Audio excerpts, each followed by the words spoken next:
Welcome to After Dark at the Fixed Ops Roundtable, featuring Cara Delane and Ted Ings. This episode is brought to you by BG Products, partners beyond products. And now for your hosts, Ted Ings and Cara Delane. Welcome to After Dark at the Fixed Ops Roundtable, and welcome to our guest tonight, Ted. Cara, I am really pleased that tonight we have two amazing featured guests. Sir Shon Kingrey is going to be with us for the half hour, and Nick Gianake, is going to be here as well. He's with Kingrey, Ford, and Greeley out in Colorado. Michelle, another fellow Coloradian, if I'm saying that right. Good evening. And so, Cara, we're going to be live, huh? We are live on Facebook, LinkedIn, and YouTube tonight, so make sure to share the video and comment down below for our guest. All right. Now, do you have anything in store for us tonight, Cara Delane? As usual, I do have a little game for us to play at the end of tonight's show, and it's going to follow suit with what we've done in the last few After Dark shows, and it's going to be Guess Who, where we show pictures from the 80s, and hopefully everybody can guess who those people are from when they were back in the 80s. You know, Shon, the 80s is just long enough, time-wise, that people change in that period of time. What do you say? They do. It's funny, the hair, and again, everybody talks about the same thing. It's the hair that's changed the most. Everybody's talking about the hair. Right. Yep. And Nick, I think we'll have some discussion on that as well. Hey, so Cara, we have an exclusive sponsor tonight. I'm wondering if Shon, if you might want to introduce the exclusive sponsor for the After Dark show. Maybe I should. So, I am proud to announce that after a few months of pushing and shoving, our group has now officially with BG as of, was it yesterday? Actually, I believe it was yesterday, as of Tuesday. So there was some pushing, some shoving, and some weird under the table bribing that I'm not a big fan of. We'll just leave it at that. So no, I did. And not on BG's part though. Not on BG's part. No. And I got to tell you, that's one of my pet peeves in life. So that doesn't work for me. All right. Well, congratulations to you and Kaiser Automotive Group, Shon. A great move going with BG. And we're thrilled that Cara and I will be coming also up to Madison, Wisconsin to do one of our pop-up events a little bit later this year with you. We're looking forward to it. You're going to come to the Lincoln store, which we will officially open on May 8th. So in another 2 or 3 weeks, we'll be opening that store. So that's the store you guys are coming to. All right. Exciting stuff. Cindy Reynolds, looking forward to seeing you in the field as well. And Shon, you know this fella, Nick Gianake. I do. So Nick and I have some history. Nick, I've known Nick now for going on, I suppose, 6-7 years. About 7 years. Nick, when I was with my group in Florida, as everybody knows, I was told that we needed a wholesale expert. We needed a parts guy.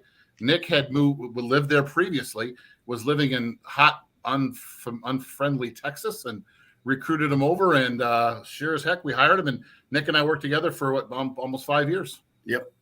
All right. Yep. Cara, those are fighting words. Texas, Shon, what? Well, it's hot. Now, that coming, just for the record, it was 81 degrees in Madison, Wisconsin last Saturday, and we got snow on Monday. That's that's rough, by the way. Yeah. We had a warm spell here too, and it got cold again the last couple of days. I know that because I've been on the bike. I figured that out real quick. Nick, welcome to the Fixed Ops Roundtable. You're on a lot of panels on this next event, so congratulations to you. Thank you. Looking forward to it. Shon and I do have some history and enjoy being his co-worker, friend, and colleague throughout the years. We had, now I'm in Colorado, spreading my wings at a Ford store that I'm getting used to. So I'm very excited for that part of it. We want to hear a whole lot about that. Cara, it looks like Tiffany's in the chat tonight as well. I know. My favorite. No, I'm just kidding. I wasn't going to say I heard that. I knew it was coming. But I do want to address what Jeremy is saying. Are we going to say anything about what's in your background tonight, Shon? Well, there's more, by the way, for those that don't know. Yes, I have a very large Star Wars life-size collection. And by the way, no, I don't wear them around town. And no, matter of fact, I got to be honest, Nick will vouch for this. when I moved from Florida, I flew back to Florida over a weekend, and Nick and I packed these together, to be honest. To move let me tell you something. There's thousands of pieces to those. I don't see how anybody could wear them. It's crazy. Yep, I love it. Can we block her? Can we block her? She's terrible, Shon. Kara, you had a great interview with Tiffany, by the way. I had a chance to sit in on that. So, great job in bringing out a lot of information on, what F&I and service have to do with each other. So great job. Yeah, it was really fun to finally meet Mrs. Kingrey after all of this time and kind of learn her side of her story and what the differences is maybe between her and her husband. Yeah. All right. Yeah. And Shon, I thought there was an interesting dynamic. I don't know if Kara will go into that in the interview, but with you leading fixed ops at the organization and Tiffany leading the finance and then compliance side, I thought that was a pretty neat pretty neat way to complement each other. So it's funny let's go back to the Florida where Tiffany and I worked together down there in that group. It's funny is we worked in the same corporate office and never saw each other. Nick can vouch for that because Nick was in the same office. It's weird how different the two sides are. And on that note, I've grown to realize that it's important that you have communication and because it automatically creates silos. It does. You can say that it doesn't. And we all love Tully, and Tully shares an office with his with his finance director, and because that prevents the silos. So. And Larry Sherman, good evening, Larry. We're looking forward to meeting you in June when we come out to do the pop-up, Kara, at the Nilo company. Larry is going to be there. Tully had a mullet. Is that right? Okay. So that's going to be another fun trip. By the way, speaking of communication, Shon, you've got a great panel coming up. Kara is on the panel with you with Definitive at the next event. Tell us a little bit about that because that was really, I thought, very well done, from Definitive's part, and all the people on the panel were just totally amazing, I thought. Yeah, it was good. We actually did that today. And I got to tell you, even though everybody thought I was in a janitor's closet, I was in one of my service manager's offices in Janesville. But I got to tell you, I have a long history with Definitive. I've worked with them for many, many years. And I'm not here to plug them. I'm just here to tell you that it's a cradle to grave solution. I made a comment on there, and I probably should have stressed it more. We're service managers and parts managers and body shop managers. We're not marketing people. We don't know what we don't know. Kara, that's your neck of the woods. That's your gig. We don't know. Really, the whole segment was really about social media, which I know nothing about. I mean, I don't know how to run marketing. I don't know how to run TikTok. My kids are older. I kind of missed that generation, to be honest. So Definitive does a really good job with that, and they are a cradle to grave. And like I said during the panel, and everybody will get to see it. I think you said it's going to air on day one, if I'm not mistaken. And you'll see on there that you can set it. I was very blessed with a guy named Chris Burnham, who was my rep, and his boss Wayne, where we literally set it. And Nick was part of this. We set it in January and February, and we forgot it for the whole year. It was literal. Our advertising, our marketing was set where we had 22 different stores and 19 franchises. That's tough to market to, and they take it. I mean, they didn't. Even though they have a partnership with Hyundai and Kia and their specialty gigs, they took it all. So it was good.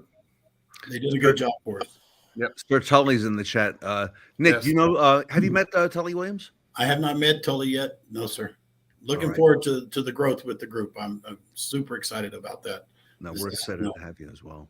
Newbie adventure. So, Kara, tell us a little bit about some of the things you're talking about on this upcoming panel on social media, because I thought the dynamic was great. We're talking about a range of people, as young as 15, even 6, all the way up to, 96. So.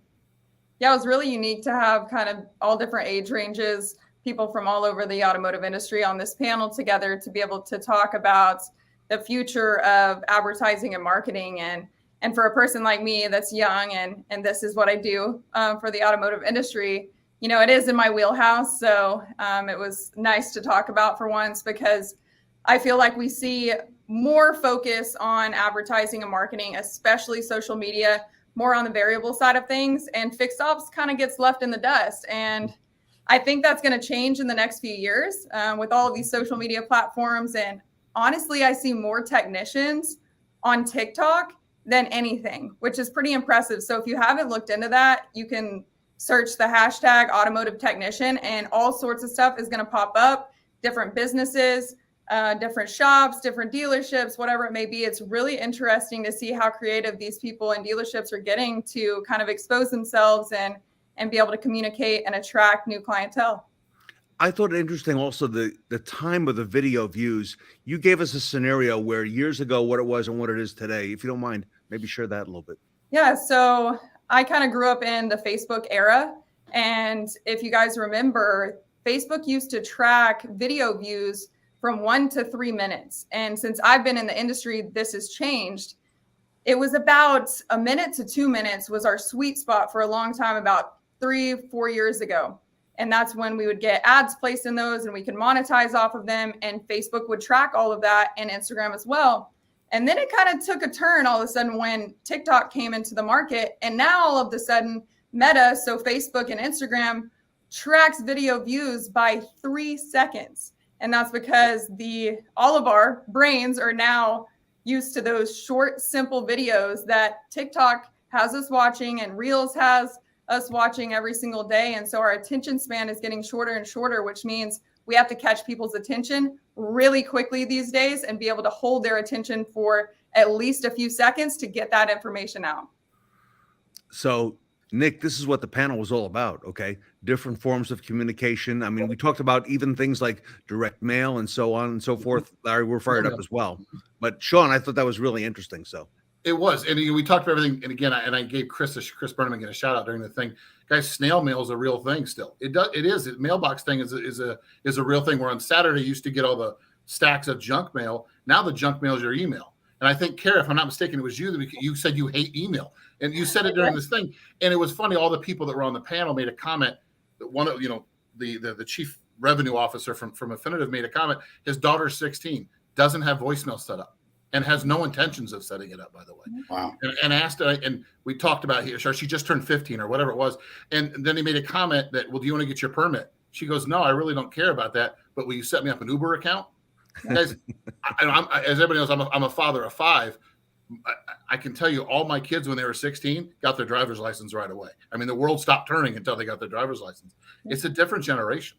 Things are changing. And it's the same way on the parts side. You got to get tricks up your sleeve to advertise on the parts, on the web.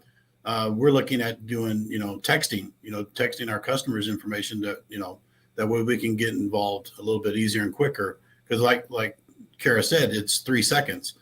What's the quickest you can do is a text. Hopefully that'll, that in the marketing that we're looking at for this store will help create that. Brian Benstock spoke at a Fixed Ops Roundtable a couple of years ago, and he told us how texting was going to be, and he gave us a lot of data on it and a big presentation on the slides, how texting was going to become the platform, and then voice, over texting. Voice would be the next platform that would be used for advertising and marketing and so on. But Kara, your thoughts on that? Shon was right. I absolutely despise emails, and Michelle's comment right here is definitely, I can relate to this. And I was telling Ted actually recently that I've always been a fan of text blast, text marketing. And if you can drop a video in there, then it's even better, because if you send me a video and an email, then I'm probably never going to see it. And if I do open it, then I might not read it, might not get around to it. But if you send me a text, I might not read it instantly, but I'm going to open it by the end of the day. And if it's a video, I'm going to go ahead and click on it if I know it's somebody that I know or it's a business that I am associated with. So I think that's kind of the direction that we're heading. And I think that's something that we're going to dabble in here coming up in the next couple of weeks, right? Hopefully so. So everybody might be getting text blasts from the Fixed Ops Roundtable. You never know. That's awesome. All right. So all new stuff. And you're right, Nick, parts is a new frontier, right? There's a lot of things happening in parts, not just retail now, wholesale, but there's online. Talk to us about all the nuances, things happening. I mean, you got to remember, a lot of parts places are behind the bus. We've always had people walk up to be served, but now we've got to think about how we can be creative and get out in front of them. And that is online sales. That is having everything situated in, at the fingertips of the clients. And that also leads towards going into the wholesale side of it. You got to be creative on the e-marketing to them too, because they're, it's not always about the phone call anymore. like it. Shon, do you want to address some of the I see comments in the chat? Yeah. So Heather's comment. Heather's a partner of mine up here. For those that don't know, I'm a huge Packer fan. I've been to 107 Packer games in my life. I have, if everybody thinks my Star Wars room is impressive, Ted has seen pictures. I have a Packer room that sits on the other side of this wall that is second to none. It is very large. I have 57 signed Packer helmets. I have signed Packer footballs. I have a Vince Lombardi signed picture on the wall. So I'm a very large Packers fan. So this came very easy to me.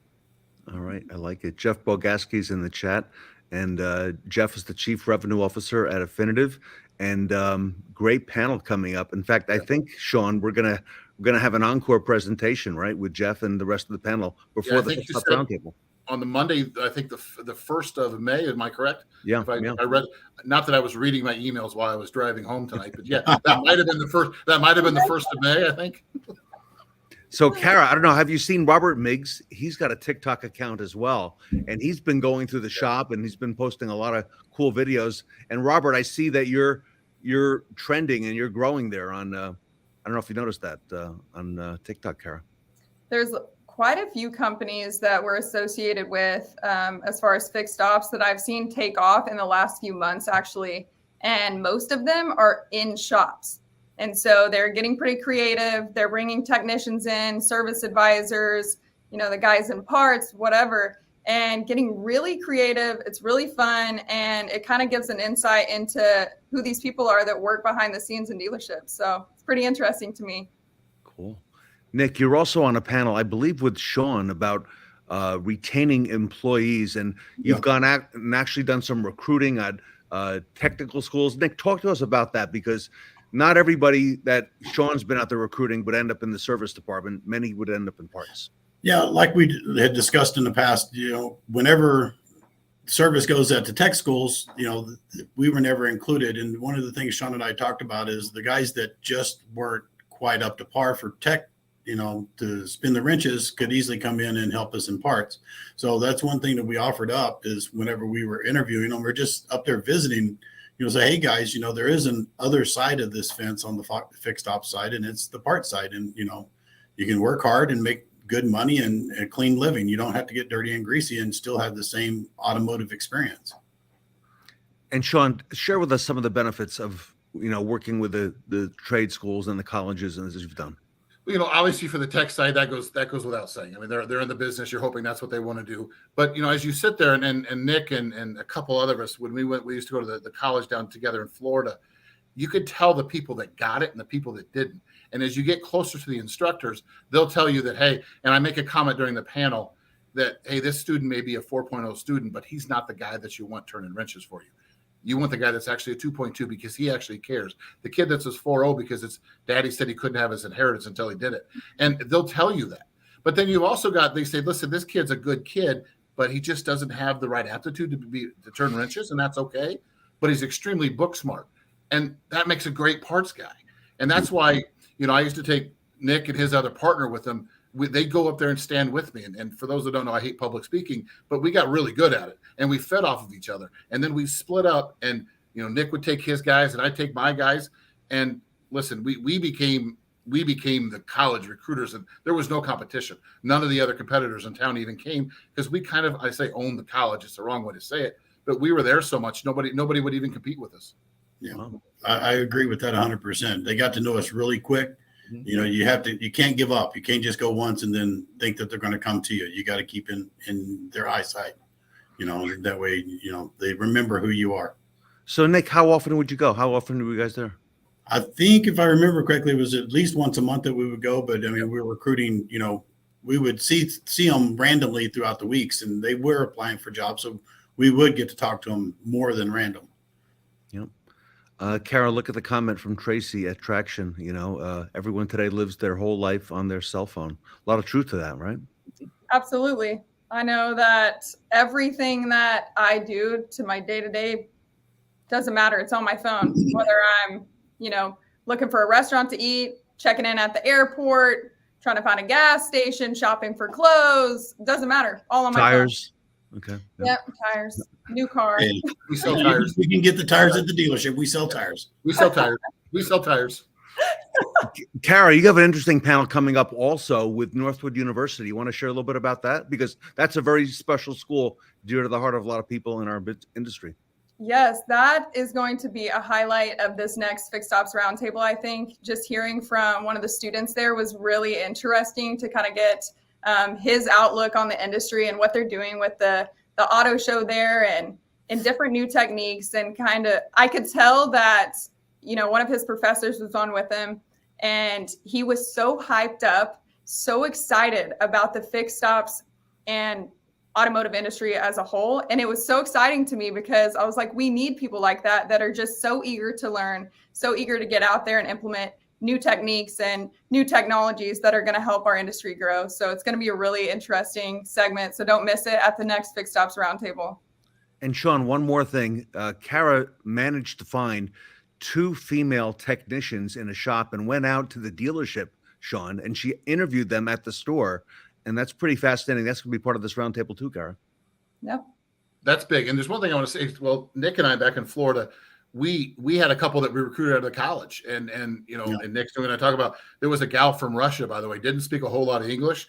We brought our female tech from our Ford store down to recruit her. Her whole purpose was there to close her because she was one of the people the instructor said, whatever you do, you want her.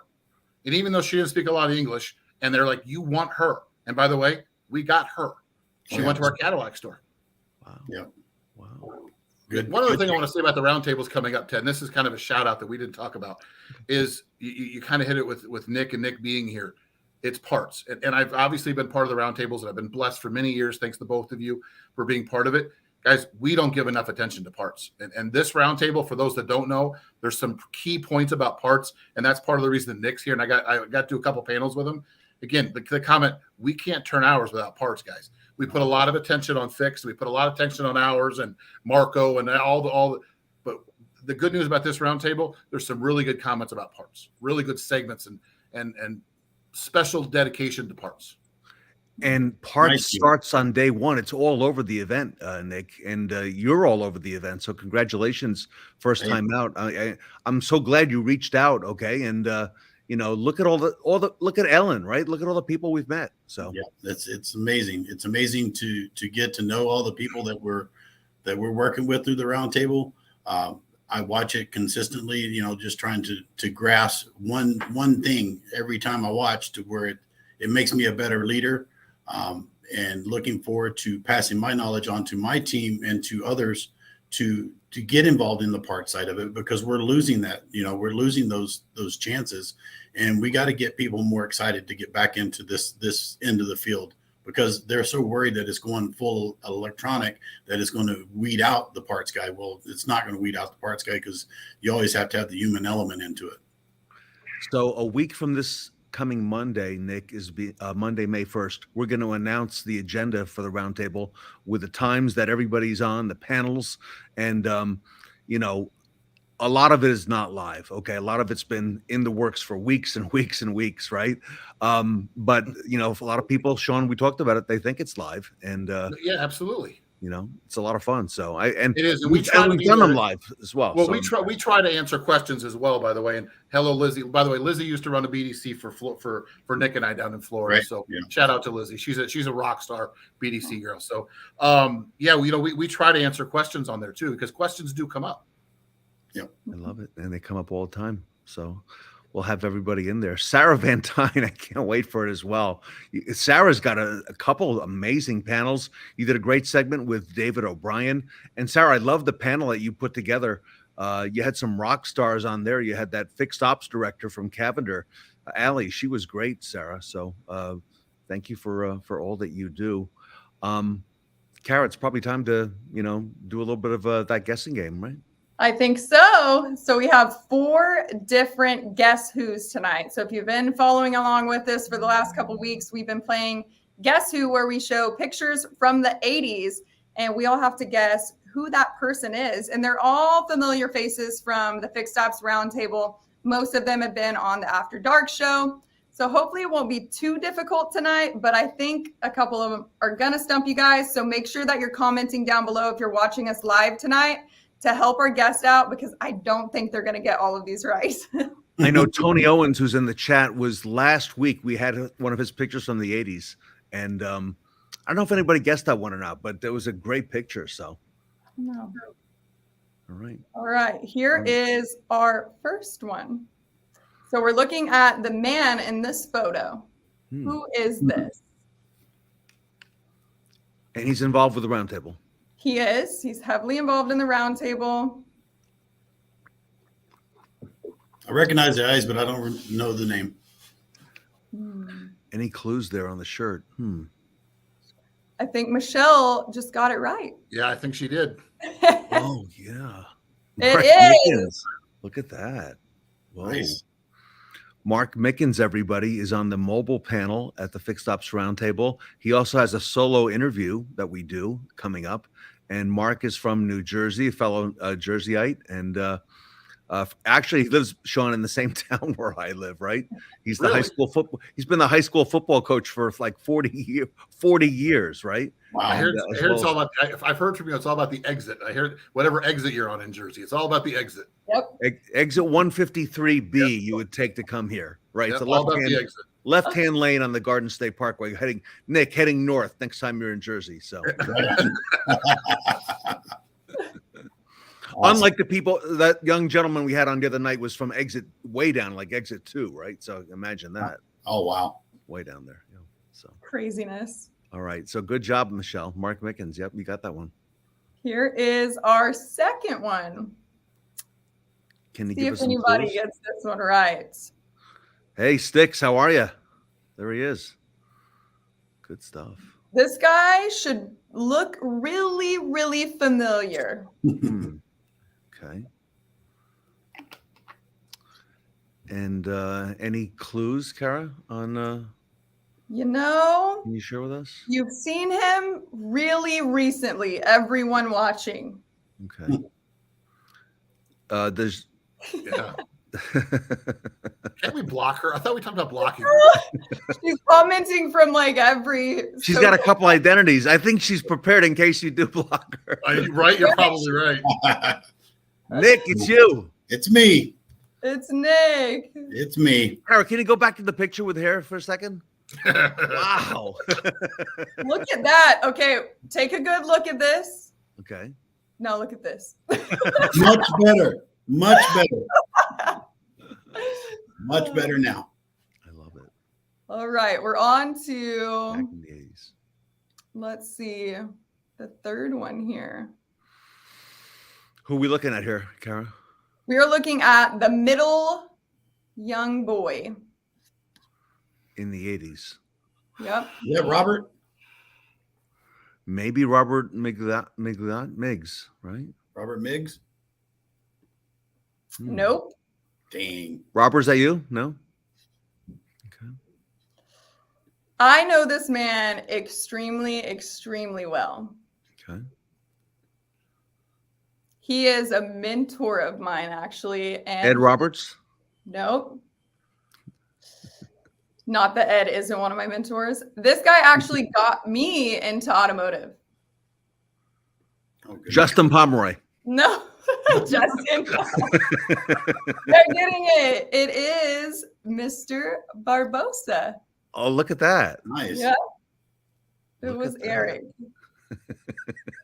He looks Justin a little Pomeroy. different too. He had some hair back then. What happened? Is it a stereotype that There's a lot of people who've lost their hair since the 80s, I'm noticing. maybe I should get out of it? Welcome to the car business. Right. Car business. Right here. Yeah. All right, we have one left here. Eric, yes, and he knows it. All right. Who is this young lady from the 80s? Michelle? It's not Michelle. No? Okay. This one should look pretty familiar. We've talked about her tonight, actually. Is that Tiffany? Can you block that one, please? Can you look? Oh, Is it, that is Miss Tiffany. Kingrey. It is Tiffany. oh, it's Tiffany. She still has her hair, so things are looking Oh, jeez. Oh, so much good. could be Baby said. hope, Tiffany. I love it. Good job, Kara. I like that. Yes. Hair's overrated. overrated. You're right, Larry. Good Hey, answer, Larry, can you help us get that Tully picture? Because I've been working on that one. We still don't have that. So, all right, Kara, when's the big event coming up? This Back to the 80s thing? Man, it's only a few weeks away now. It's on May 15th, 16th, 17th, and 18th. Okay. So if you haven't already got your complimentary tickets, you can grab them after the show at fixedopsroundtable.com. And trust me, everyone watching, you do not want to miss this 4-day virtual event because it is packed full of better content than I've ever seen before. So I'm excited, and I hope everyone watching is too. Yep. And the week before this, we're going to be down at there's Ed Roberts. We're going to be down at Bozard, right? And we're doing a pop-up there. And we'll probably have some of that content to show as well. And when is that pop-up exactly? Do you recall, Kara? It is on May 11th. So the week before the Fixed Ops Roundtable, we will be in St. Augustine, Florida for our first pop-up. And that's going to be streamed live or? Yep. So doesn't matter. You don't have to fly all the way to Florida. In typical Fixed Ops Roundtable fashion, we're going to stream it live on all of our social media platforms so everybody can watch from home. All right. First one. So hopefully, Nick and Shon, you've noticed an uptick in our social media the last few weeks and months. Ton of feedback everywhere I go, needless to say. A lot going on. So. Kara is definitely a lot of likes. I'll just put it this way. I can't keep up with all the likes, Kara. Everyone's like, what is she doing now? Why is she wearing a wig? I saw Vanna White today. Yeah, if you didn't bring it up, I was going to do it. The Vanna White one was a good one. I sent Ted that photo, and we had talked about doing a Vanna White thing first.